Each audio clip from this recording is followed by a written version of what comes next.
I'm CEO of AppyWay, and today I'm going to talk to you about how making parking forgettable can unlock the kerb and help for a decarbonised future.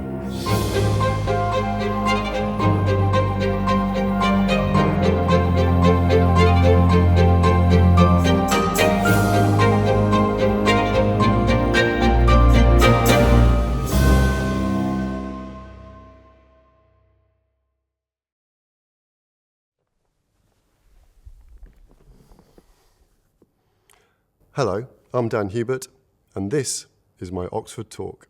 10 years ago, I was driving through London's congested streets to go and see the Cirque du Soleil at the Royal Albert Hall.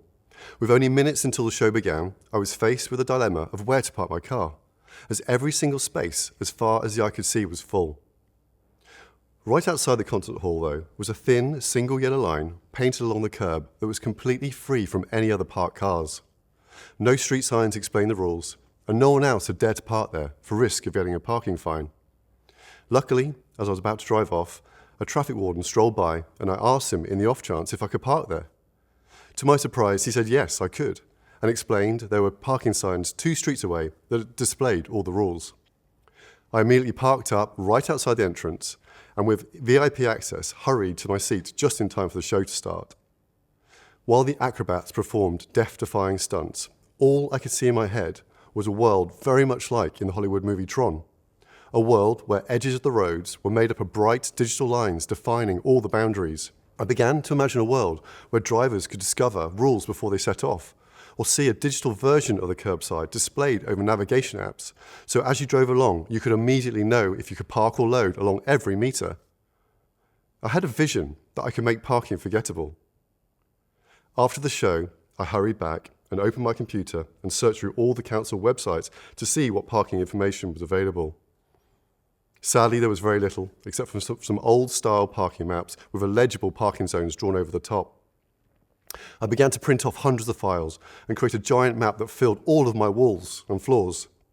After trawling through 33 council websites that make up Greater London, it became clear from my gigantic jigsaw that the data was far from complete and far from accessible. Rather than feeling daunted, I felt a rather large challenge coming my way. The only tools I had to my name were my trusty bicycle and a whole lot of tenacity. I decided to give up my job and live off my savings.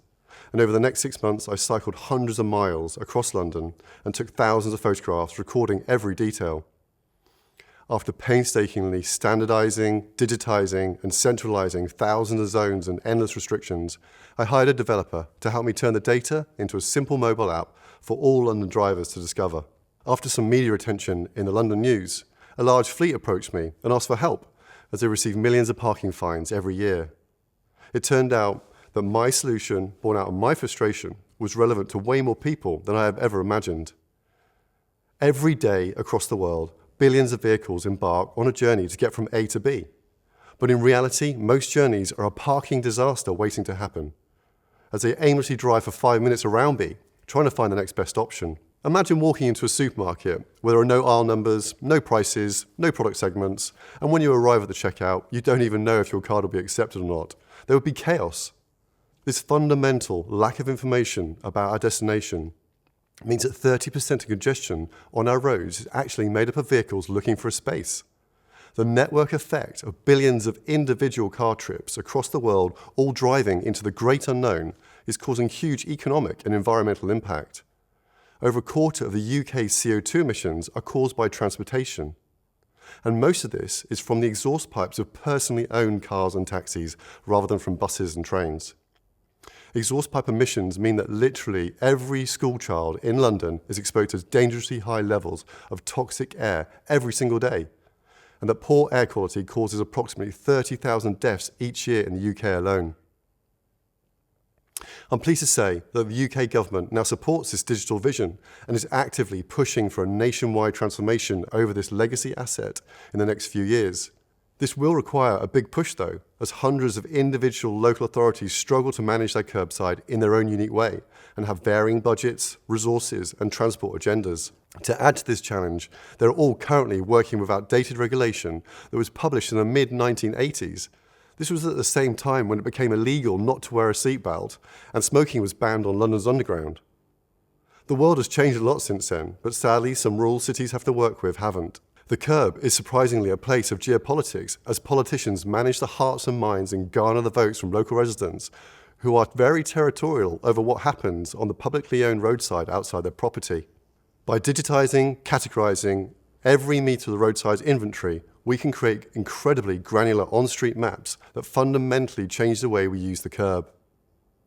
Think of how Amazon Prime has transformed our high street, allowing shoppers to freely walk in and walk out of shops with no checkout or queue.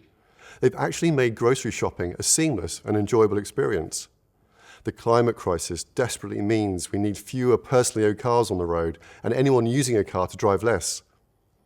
Electric vehicles are essential for a decarbonised transport future, but full EV adoption is going to be slow, so optimising today's vehicles with better data has never been more important. The power of a digital kerb allows cities to become more proactive and less reactive with regulation, letting them embrace new, eco-friendly solutions. Static parking bays can be turned into dynamic assets, allowing many types of consumers and commercial vehicles to share a single place over a period of a day. Fleets and logistics providers could send exact time of arrival to customers to ensure deliveries happen first time, every time. The kerb could become a positive revenue engine for cities, where cost-intensive enforcement becomes a thing of the past, and vehicles subscribe to authoritative maps for them to park smarter and eliminate parking fines. Better destination data would empower commuters to make educated choices about how they get from A to B, allowing them to choose the cleanest and greenest transport. Influencing active travel options before we set off would even help reduce obesity and the drain on our health system. And disabled drivers could enjoy seamless, effortless access to a curbside spot right outside the shop they want to get to.